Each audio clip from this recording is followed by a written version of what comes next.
మామూలుగా సెలబ్రిటీల personal life పట్ల అందరికి ఇంట్రెస్ట్ ఉంటుందండి. మీడియా కూడా దాని పేజ్ 3 అని ఒకప్పుడు పేజ్ 3లో సెలబ్రిటీ లైఫ్, వాళ్ళ లైఫ్ స్టైల్ మొత్తం వచ్చేది. దాని తర్వాత టైమ్స్ ఆఫ్ ఇండియా ఏం చేశాడంటే 2010 ఆ ప్రాంతంలో ఫస్ట్ పేజీకి తీసుకొచ్చేసాడు. సెలబ్రిటీల జీవితాలని 3 నుంచి ఫస్ట్ పేజీలోకి వచ్చేసింది. అంతకుముందు editorial policy top national news లో ఉండేది.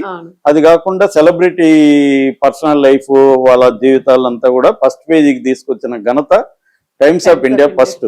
ఆ తర్వాత ఛానల్స్ వచ్చాయి. ఛానల్స్ అంతా కూడా మళ్ళీ లైఫ్ స్టైల్ ఇవన్నీ వచ్చేసాయి. దాని తర్వాత ఇంక సోషల్ మీడియా వచ్చింది. ఇప్పుడు ఏమైపోయిందంటే అన్నిటికంటే ఇంపార్టెంట్ సెలబ్రిటీల పర్సనాలిటీలు. రెండోది ఏంటంటే నేను గమనించిన పర్సనల్ గా సెలబ్రిటీల జీవితంలో దుఃఖం గాని ట్రాజిడీ గాని ఉంటే జనాలకు బాగా ఆనందం. దీనికి కారణం ఏంటంటే వాళ్ళకే తప్పలేదు, మనకన్నా. అందుకని ఇప్పుడు సత్య హరిశ్చంద్రుడిది అంతా ఎందుకు పాపులర్ అయినాయంటే ఆయనకే, రాజుకే, మహాచక్రవర్తికే కష్టాలు తప్పలేదు, మనకెంత అని వీళ్ళు సులేస్, అది ఒక ఆనందం ఇస్తుంది వీళ్ళకి. వీళ్ళ కష్టాలు చిన్నవిగా అనిపిస్తాయి. వాళ్ళకే తప్పనప్పుడు మనకి వచ్చిందని మనం ఎందుకురా బాధపడ్డాం అని అనుకుంటారు. అలాగే సమంతకి కష్టాలు తప్పలేదు అనేది వీళ్ళకి ఒక సొల్యూస్ ఇస్తుంది. అందుకని ఆ వీడియోలు కానీ ఆ న్యూస్ కానీ బాగా పాపులర్ గా చూస్తారు జనం. అందుకని ఇప్పుడు సమంత ఎవరైనా విడిపోతే వీళ్ళకి ఒక ఆనందం ఇస్తారు. ఎందుకంటే ప్రతి భార్యాభర్తల మధ్య గొడవలు ఉంటాయి. సో వాళ్ళు విడిపోయారంటే, పెద్దవాళ్ళు విడిపోయారే, వాళ్ళకే అంత ఆస్తులు ఉండి అన్ని ఉండి వాళ్ళే విడిపోయారు అనేది వీళ్ళకి ఒక ఆనందం ఇస్తుంది. సో ఈ సులేసు అనేది పెద్దవాళ్ళ కష్టాలు అనేవి ఎప్పుడు కూడా ఆ వీడియోలు కానీ బాగా పోతాయి అన్నమాట. సో అందుకని మీడియా కూడా వాటిని హైలైట్ చేస్తుంది.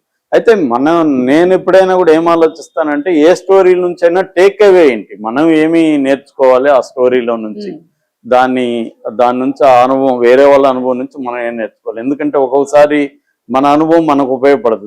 మన హెన్రీ అనుకుంటే కొటేషన్ ఉంది, అనుభవం అనేది దువ్వెన చేతికి దొరికేసరికి జీవితం బడతలు అవుతుంది అంటాడు. నీ అనుభవం అనేది దువ్వెన నీకు దొరుకుతుంది కానీ అది దువ్వుకోవడానికి నీకు హెయిర్ ఉండదు. నీ అనుభవం నీకు ఉపయోగపడదు. కాబట్టి వేరే వాళ్ళ అనుభవాల నుంచి కూడా మనుషులు నేర్చుకోవాలి. అలాగే ఇప్పుడు ఈ మొత్తం ఎపిసోడ్లో వీళ్ళది ఎలాగ ఉందంటే, డ్రామాటిక్ గా మామూలుగా ఒకప్పుడు వెస్టర్న్ కంట్రీస్, అమెరికా లాంటి కంట్రీస్ లో ఇలాంటి విడాకులు ఉండేవి. ఒక్కొక్కరు 3 భార్యలు ఉండేవాళ్ళు, ఫిలాసఫర్లు లేకపోతే రాజకీయ నాయకులు. వీళ్ళందరికీ యూరప్, అమెరికాలో చూస్తే ఒక్కొక్కరికి 3, 4, 5 మంది ఉంటారు లిస్టు. ఎవరిది వికీపీడియాలో కొట్టినా స్పోజ్ 1, 2, 3 ఉంటారు అనమాట. అలాగే స్త్రీలకు కూడా ఉంటారు, హస్బెండ్ 1, 2, 3 అలాగా. సో అలాగా ఇప్పుడు ఇండియాలో కూడా కల్చర్ పెరిగింది. దానికి రకరకాల కారణాలు ఉన్నాయి. సో ఏదేమైనా ఇప్పుడు సమంత, నాగచైతన్య విడిపోయారు. రాజ్ నిడుమూరు, ఫ్యామిలీ డే వాళ్ళు కూడా విడిపోయారు. సమంత, నాగచైతన్య 2021లో విడిపోతే రాజ్ అండ్ ఫ్యామిలీ 2022లో విడిపోయారు.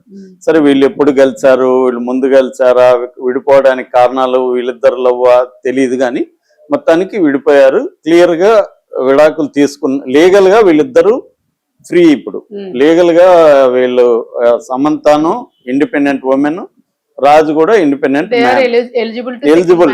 వాళ్ళ ఇష్టం, ఇంకా వాళ్ళు నన్ను పెళ్లి చేసుకోవచ్చు, ఏమన్నా చేసుకోవచ్చు. కాబట్టి లీగల్ గా వీళ్ళిద్దరు ఒకటవుదాం అనుకున్నారు, అయ్యారు.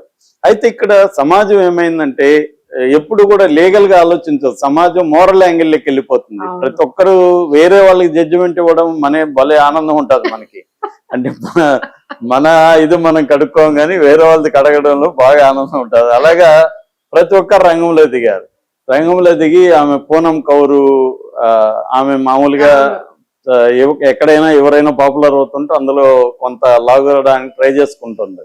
ఆమె ఒకటి ఇచ్చింది, ఆమె సమంతని వేరే వాళ్ళ, నీ కొంప కోసం వేరే వాళ్ళ కొంప కూల్చావు, ఇవన్నీ ఆమె దారుణంగా మాట్లాడింది. నిజానికి ఈమెమి కొంప కూల్చలేదు. ఆల్రెడీ వాళ్ళు విడిపోయారు. విడిపోయిన ఆయన ఒంటరిగా ఉన్నాడు, తను ప్రేమించింది, వాళ్ళు సెటిల్ అవ్వాలనుకున్నారు, లీగల్ గా పెళ్లి చేసుకుంది. దీనిలో తప్పేమీ లేదు. కానీ ఆమె అలాగా మాట్లాడింది. అలాగా చాలా మంది, ఈమె స్వయంగా సమంత స్టైలిస్ట్, ఒక దాని ఏమంటారు పార్ట్నర్ ఇన్ ద క్రైమ్ అని కూడా ఒకప్పుడు సమంత అనింది ఆమె గురించి. ఆమె కూడా సమంతకి యాంటీగా ఒక విలన్ విక్టిమ్ గా నటిస్తా ఉంది అని పెట్టింది. అలాగే సమంత అనే ఒక విలన్ లాగా చిత్రీకరించి అంటే కొంపలు కూల్చే ఆవిడలాగా ఆమెను చిత్రీకరించి చేశారు. రెండోది పూనం కౌర్ ఇంకా ఘోరంగా డబ్బుతో అతన్ని కొనిందని కూడా పెట్టింది. అది ఇంకా ఘోరం. అతనేమో డెస్పరేట్ గా లేడు, అతను ఇంటర్నేషనల్ పాపులర్ అయిన డైరెక్టర్.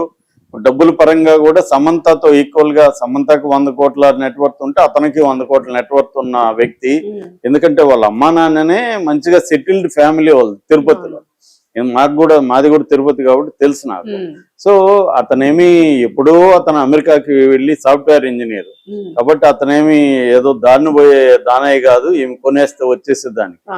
అంటే ఇవన్నీ ఏంటంటే ఎవరో ఒక వాళ్ళ జీవితంలో వాళ్ళ కష్టాలు, వాళ్ళ బాధలు ఏమేమన్నా పూనం కౌరు లేకపోతే ఇంకొకరు విమర్శించే వాళ్ళు ఏమన్నా వెళ్ళి చేస్తారండి? చేయరు కదా.